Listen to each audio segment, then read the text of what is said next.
We are now going to make a stop in with our 16th president, Abraham Lincoln. A self-taught lawyer, legislator, and vocal opponent of slavery, was elected 16th president of the United States in November of 1860, shortly before the outbreak of the Civil War. Lincoln proved to be a shrewd military strategist and savvy leader. His Emancipation Proclamation paved the way for slavery abolition, while his Gettysburg Address stands as one of the most famous pieces of ordinary American history. In April of 1865, with the Union on the brink of victory, Abraham Lincoln was assassinated by Confederate sympathizer John Wilkes Booth. Lincoln's assassination made him a martyr to the cause of liberty, and he is widely regarded as one of the greatest presidents in U.S. history. Lincoln was born on February 12, 1809, to Nancy and Thomas Lincoln in a one-room log cabin in Hardin County, Kentucky. His family moved to southern Indiana in 1816. Lincoln's formal schooling was limited to 3 brief periods in local schools, as he had to work consistently to support his family. In 1830, his family moved to Macon County in southern Illinois, and Lincoln got a job working on a river flatboat hauling freight down the Mississippi River to New Orleans. After settling in the town of New Salem, Illinois, where he worked as a shopkeeper and postmaster, Lincoln became involved in local politics as a supporter of the Whig Party, winning elections to the Illinois State Legislature in 1834.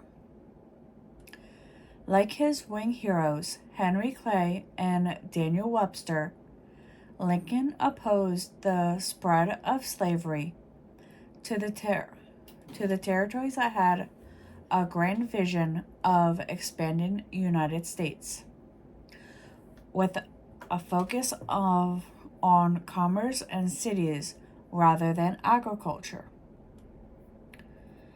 Did you know?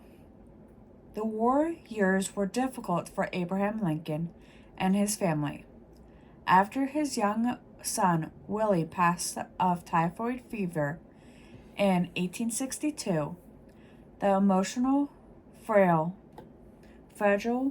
Mary Lincoln, widely unpopular for her frivolity and spendthrift ways, held seances in the White House in hopes of communicating with him, earning her even more diversion.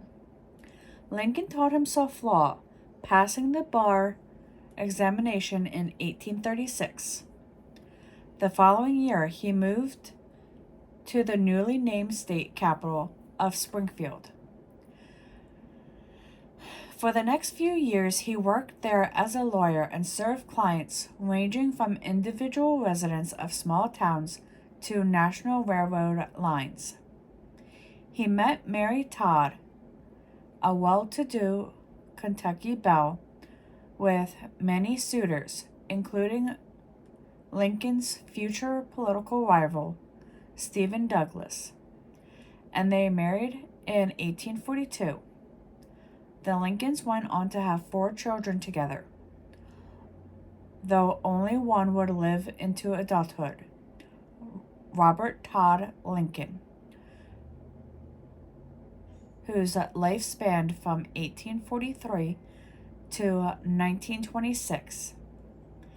Edward Baker Lincoln, whose life spanned from 1846 to 1850, William Wallace Lincoln, whose life spanned from 1850 to 1862, and Thomas Tad Lincoln from 1853 to 1871. Lincoln won election to the U.S. House of Representatives in 1846 and began serving his term the following year. As a congressman, Lincoln was unpopular with many Illinois voters for his strong stance against the Mexican-American War,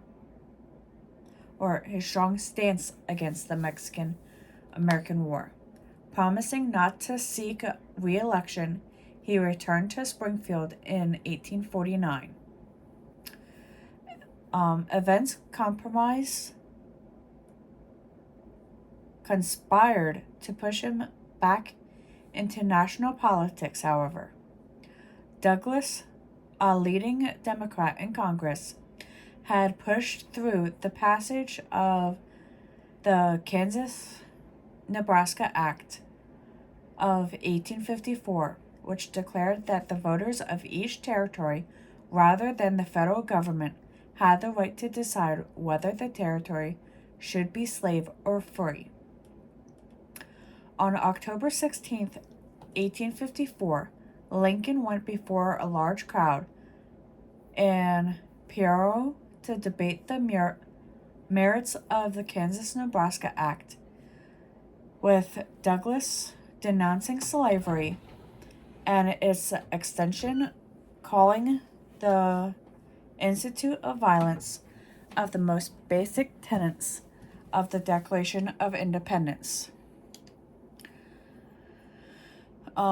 With the Whig Party in ruins, Lincoln joined the new Republican Party, formed largely in opposition of slavery's extension into territories, in 1856, and ran for the Senate again that year.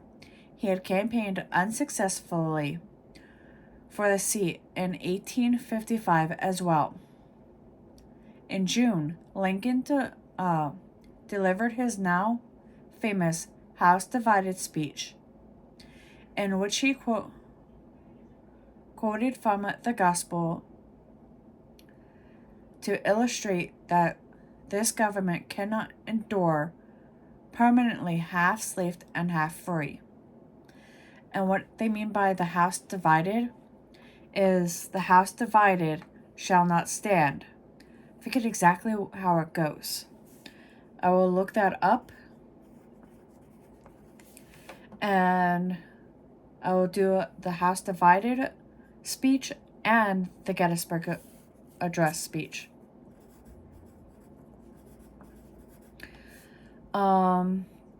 Lincoln then squared off against Douglas in a series of famous debates. Though he lost the Senate election, Lincoln's performance made his reputation nationally. Lincoln's profile rose even higher in the early 1860s after he delivered another rousing speech in the New York City's Cooper Union. That May, Republicans chose Lincoln as their candidate for president, passing over Senator William H. Stewart of New York and other powerful contenders in favor of the raggy Illinois lawyer with only one undistinguished congressional term under his belt. In the general election, Lincoln again faced Douglas, who reprised the Northern Democrats. Southern Democrats had nominated John C. Breckinridge of Kentucky, while John Bell ran for the brand new Constitutional Union Party, with Breckinridge and Bell splitting the vote In the South, Lincoln won most of the North and carried the Electoral College to win the White House. He built an exceptionally strong cabinet comprised mainly of his political rivals, including Stewart, Salmon P. Chase, Edward Bates, and Edwin M. Stanton. After years of sectional tensions, the election of an anti-slavery Northerner as the 16th President of the United States drove many Southerners over the brink. By the time Lincoln was inaugurated as the 16th President in March of 1861, 7 Southern states had seceded from the Union and formed the Confederate States of America. Lincoln ordered a fleet of Union ships to supply the federal Fort Sumter in South Carolina in April. The Confederates fired on both the fort and the Union fleet, beginning the Civil War. Hopes for a quick Union victory were dashed by defeat in the Battle of Bull Run, Manassas. Lincoln called for 500,000 more troops, and both sides prepared for a long conflict.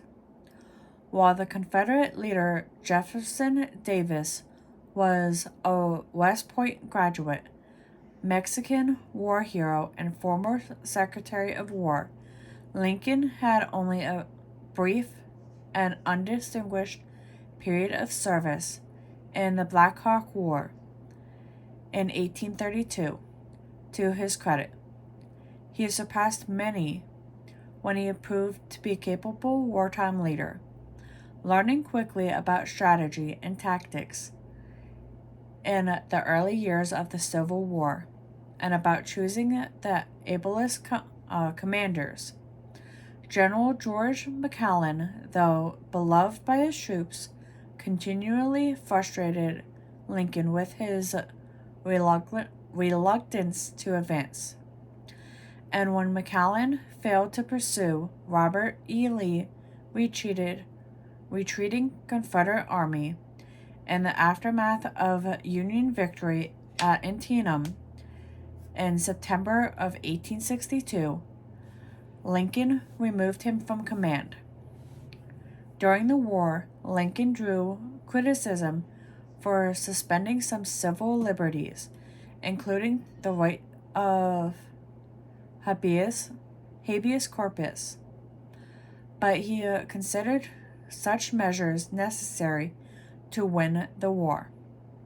Shortly after the Battle of Antietam, Sharpsburg, Lincoln issued a preliminary Emancipation Proclamation, which I will do research on and find out about that speech.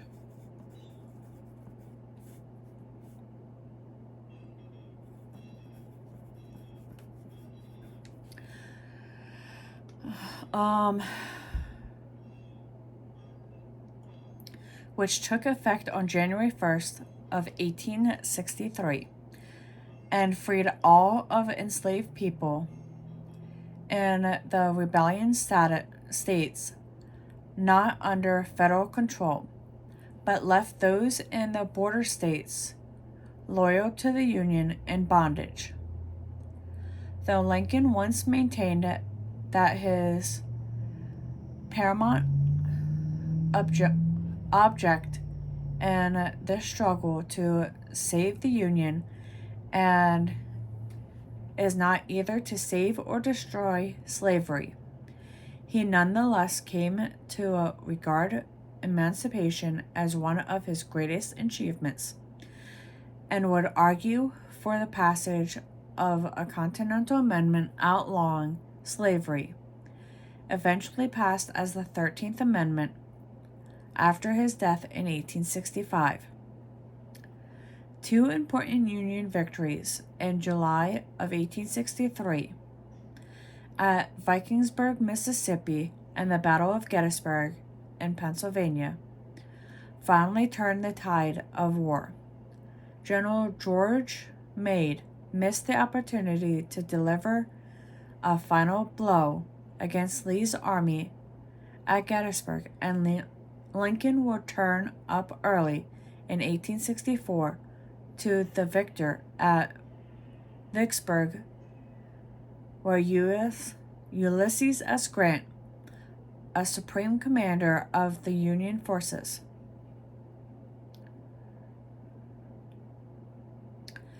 in November of 1863, Lincoln delivered a brief speech, just 272 words, at the dedication ceremony for a new national cemetery at Gettysburg.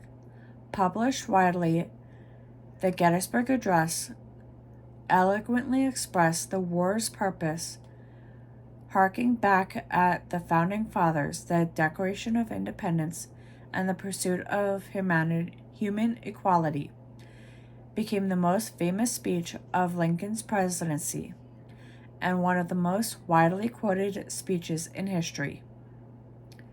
In 1864, Lincoln faced a tough re-election battle against Democratic nominee, the former Union General George McClellan, but the Union victories in battle, especially General William T. Sherman's capture of Atlanta in September, swung many voters the president's way. In his second inaugural address, delivered on March 4th of 1865, Lincoln addressed the need to reconstruct the South and rebuild the Union, with malice toward none, with charity to all. As Sherman marched triumphantly northward through the Carolinas after snagging his march to the sea from Atlanta, Lee surrendered to Grant at Appomattox Courthouse, Virginia, on April 9th. Union victory was near, and Lincoln gave a speech on the White House lawn on April 11th, urging his audience to welcome the Southern states back to the fold. Tragically, Lee would not live to help carry out his vision of Reconstruction.